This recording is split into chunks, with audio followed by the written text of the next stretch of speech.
ভাষা নীতি এবং ভাষা জরিপ এটি মূলত খুব বেশি একটি যান্ত্রিক বিষয়। ভাষা বিকশিত হয় অনেকটা নদীর মতো।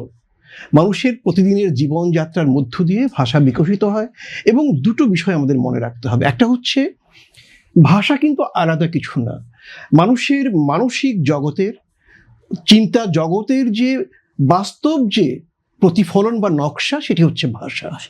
এটি বলার থেকে শুরু করে লেখা সর্বত্রই কিন্তু বিরাজমান। একটি জাতি কি ভাবছে সেটি তার ভাষায় প্রকাশ হয়।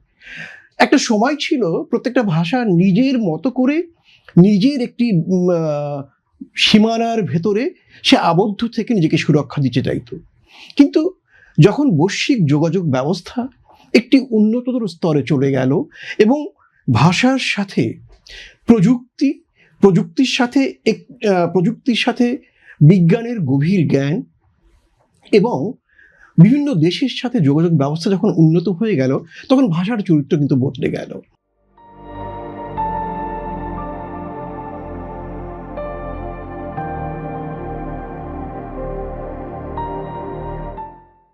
একটি জায়গা থাকলেও সে ভাষা এই দেশের জনমানুষকে প্রতিফলিত করবে। একই সাথে প্রযুক্তির উন্নয়নের যে বিষয়টাকে কিন্তু সেই ভাষাটা গ্রহণ করে বৈশ্বিক প্রযুক্তিগত যে সমতল তার সাথে যুক্ত হতে হবে এবং একই সাথে গভীরতর অগ্রসর বিজ্ঞান ভাবনাকেও সে ধারণ করবে। এই কারণেই ভাষা তার গতিপথে দুটো কাজ করে। একটা হচ্ছে অনেক কিছু গ্রহণ করে এবং অনেক কিছু বর্জন করে। ধরুন, ইংরেজিতে আমরা গোমাংসকে বিফ বলি।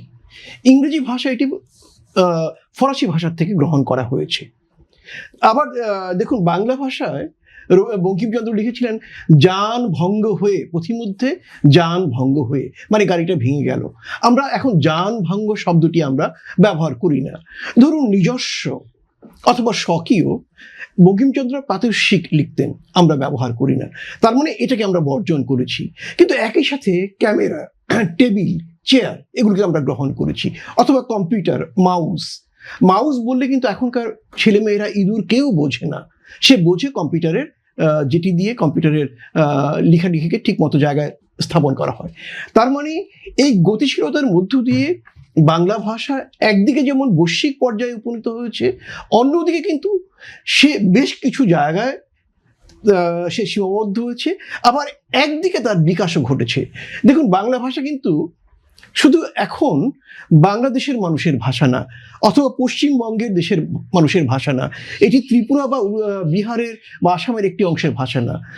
লন্ডনের ইস্ট লন্ডন বলুন, নিউ ইয়র্কের বেশ কিছু জায়গা যেখানে একটি মানুষ শুধু বাংলা ভাষা জেনেই সারা জীবন কাটিয়ে দিতে পারে। এর সাথে আপনার যুক্ত হচ্ছে ধরুন কানাডার বেশ কিছু জায়গা, অস্ট্রেলিয়ার বেশ কিছু জায়গা, সিডনি ইত্যাদি। তার মানে বাংলা ভাষা যে বৈশ্বিক পরিসরে যে বিস্তৃতি ঘটেছে, এই বিস্তৃতি মূলত কেন ঘটলো এটা বোঝার জন্য আমাদেরকে 52তে যেতে হবে। বাঙালির জাতিগত বিকাশ, একই সাথে জাতিগত মানসিকতার যে বিকাশ, সেই বিকাশের যতটি বড় উল্লম্ফন বা মহাজাগরণ ঘটেছিল, তার মধ্যে অন্যতম একটি কিন্তু 21শে ফেব্রুয়ারি। 21শে ফেব্রুয়ারি ভাষা এটি প্রতীক। যেমন আমি বাঙালি ভাষা দিয়ে আমি বোঝাচ্ছি, কিন্তু এই ভাষার পেছনে আমার সমস্ত মনন, ভাবনা, মস্তিষ্ক যেমন রয়েছে, তেমনি বাংলা ভাষার পেছনে কিন্তু বঙ্গীয় ভাষাভাষী মানুষের সমস্ত মনীষা, তার নিজস্বতা, তার ভাবনা কিন্তু প্রকাশিত হয়।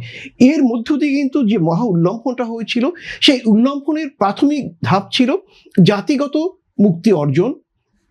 একই সাথে সেই মুক্তিটাকে বাস্তববাদী করার জন্য বৈশ্বিক প্রযুক্তিগত জ্ঞানকে আহরণ, বৈশ্বিকভাবে বিজ্ঞানকে আরোহণ এবং একই সাথে সারা পৃথিবীর সাথে সমমর্যাদার সমতলে যোগাযোগ। মূলত 21শে ফেব্রুয়ারি আমাদেরকে সেই পথ দেখিয়েছে। এ কারণেই এখন যদি আমরা ভাষা জরিপের সেই কেতাবি জায়গায় ফিরে যাই, তার চেয়ে বরঞ্চ আমরা দেখি যে বাংলা ভাষা যে গতিতে এগুচ্ছে, সেখানে সম্ভাবনা কতদূর বিস্তৃত হতে পারে। সেই সম্ভাবনা বিস্তৃত করার পেছনে কোন কোন জায়গায় আমাদেরকে কাজ করতে হবে, সেই জায়গাগুলো চিহ্নিত করা এখন সবচেয়ে বেশি জরুরি বলে আমি মনে করি।